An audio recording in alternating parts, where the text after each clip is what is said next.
The time has finally come to do my review of the Papercut Patterns Tula pants and shorts. Hi, my name is Sarah and my channel is knottygnome Crafts. My channel is all about sewing and styling a handmade wardrobe. If this is your first time viewing my channel, thank you so much for checking it out. And if you're a returning viewer, thank you so much for coming back. I put up a poll in my community tab every month to let my viewers choose which of my makes for the month that they would like to see a full detailed review. And I'm actually a little bit behind and I apologize for that, but the viewer's choice for June, I think, was the Papercut Patterns Tula pants. And I had wanted to make a pair of the shorts before I did the review, but I finally did do that, so it's time to get this review out for you guys. The description for the Tula pants says, "It's the perfect everyday pant for trans-seasonal wear. The Tula pant, inspired by our anima but even more versatile, has an elasticated waistband with an option to add a drawstring, side pockets, and ankle cuffs. Choose between a wide or peg leg fit. Wear them as long, cozy trackies, everyday casuals, a little dressy for those special occasions, or even secret pajamas. Don't forget the short and sweet option too.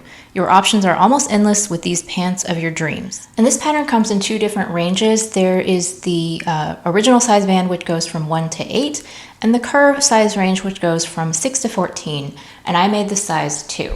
Now, why did I want to make this pattern? I've been searching for my perfect elastic waist, comfortable pants that I could make over and over again, and bonus points if there's also a shorts pattern. I wanted something that was very comfortable but still polished. A lot of elastic waist pants are really basic, and not that there's anything wrong with them, but I just wanted something that I could dress up a little bit as well as something very casual. I really like that this particular pattern has a lot of options, that you can do it in a woven or a knit, and it has a wide leg version, a tapered leg version, and shorts. I've made this pattern 3 times so far. My first version was made out of fabricstore.com linen and their natural softened mix, I think. It's basically like an undyed linen mixed with a white bleached linen, and it makes this lovely neutral color. I really like the weight of these pants. They're substantial, they're not too thin, they're not see-through, but they're also really lightweight and breathable. My second version was out of this rayon linen mix that I got from Style Maker Fabrics. It's in this beautiful emerald green color. It's a lot drapier. It's thinner than the fabric store linen. And I just really love the way that this particular pant drapes. It's really super comfortable to wear, and I think that it looks very elegant. And then the shorts, which I just finished, I made out of a remnant piece of Russell's washer linen, which is another linen rayon blend, but this one has more linen than rayon, and the other one is the reverse. And this is a very, very deep dark navy color, and I'd already made a matching set out of it, and I had just enough fabric left to make these shorts.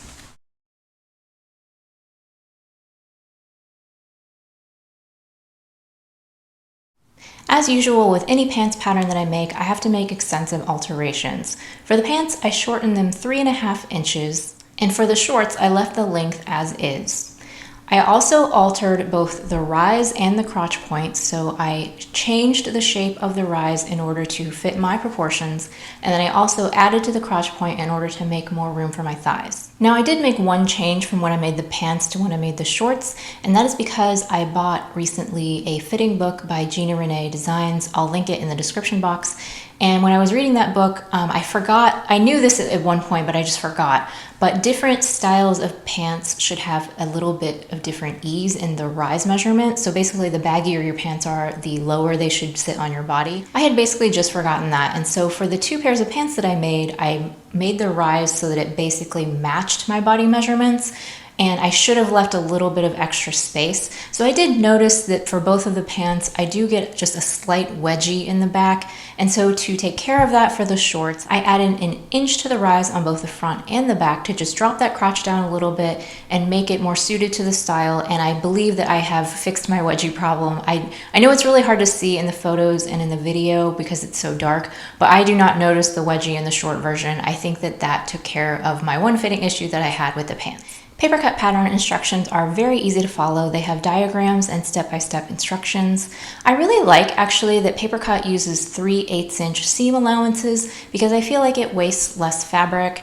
And I kind of go back and forth. I see the appeal of doing 5/8" seam allowances when it's something that you might need to do a lot of fitting on so you have more room to adjust. But once you have your fitting down, it is nice to have that narrower seam allowance because it's just easier and more accurate to sew, and it does save on fabric. One particular detail that I really like about this pattern is the pocket construction.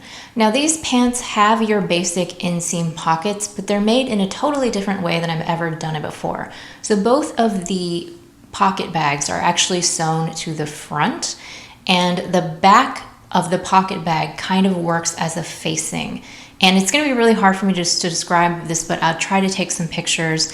It just makes it so that the pocket is very cleverly hidden in the side seam, but it does stay anchored to the front. And I just really like the way that it's constructed. I would consider adapting other patterns to do the same method because I just think that it's that good. This pattern also has a faux fly, which, I mean, it's a detail that I think is really nice. It has a little bit more of a ready-to-wear look. Of course, it's not strictly necessary, but I do like that it's there. For the shorts, I did make one minor change to the instructions. So for the elastic insertion, they have you stitch the waistband to the pants and then you leave a little gap and put your elastic through the gap. I have found, based on other Big Four patterns that I've tried, that I really like the method where you sew the waistband entirely to the pants and you can go ahead and serge it, and then you actually leave a hole in the side seam allowance of the waistband, and that's where you thread your elastic through. I just really like the ease of inserting the elastic. It has a really clean finish on the waistband, so there's no bunching or anything. And you close up that hole at the end once you've put your elastic in by just slip stitching it, and because you end up top stitching on top of that seam, I don't think that it's going to show, or I don't think it's going to come apart or anything. It seems very secure. I did make one design change, and that is that the pattern wants you to use self fabric for the drawstring, and they tell you to put buttonholes in and thread the drawstring through the casing that you create. I just find that unnecessary. When you have elastic waist pants, you don't actually need a drawstring. There's no function to it. So instead, I just used my grommet kit and I put grommets in, and then I just did a little faux drawstring with this twill tape. I simply threaded the twill tape through those grommets and tied it in a bow.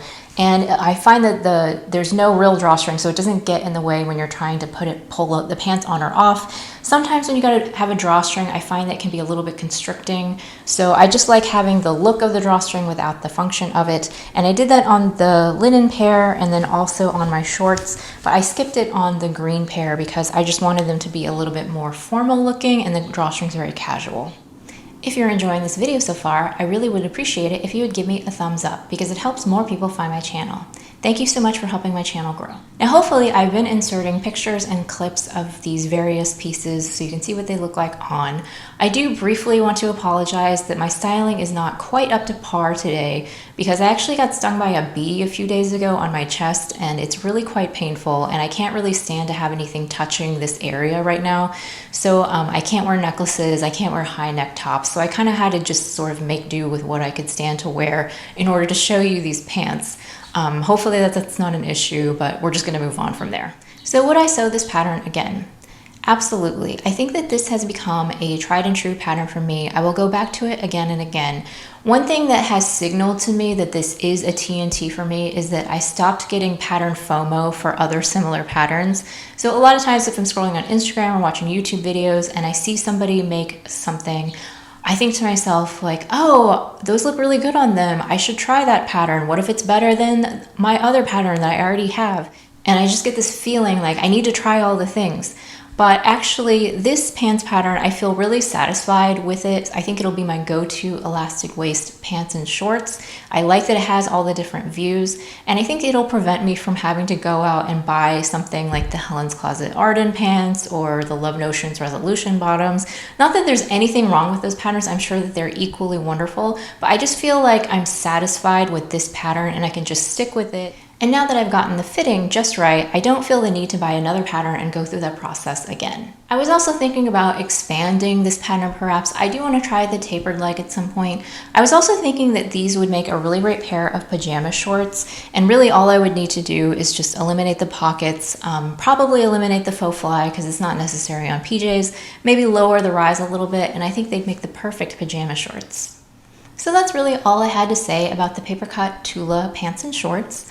Let me know in the comments if you've made this pattern or what your favorite elastic waist pattern is. I feel pretty safe now that if you tell me something, I'm not going to be like, oh, I need to go buy that for myself. So it's safe to let me know what your favorite is.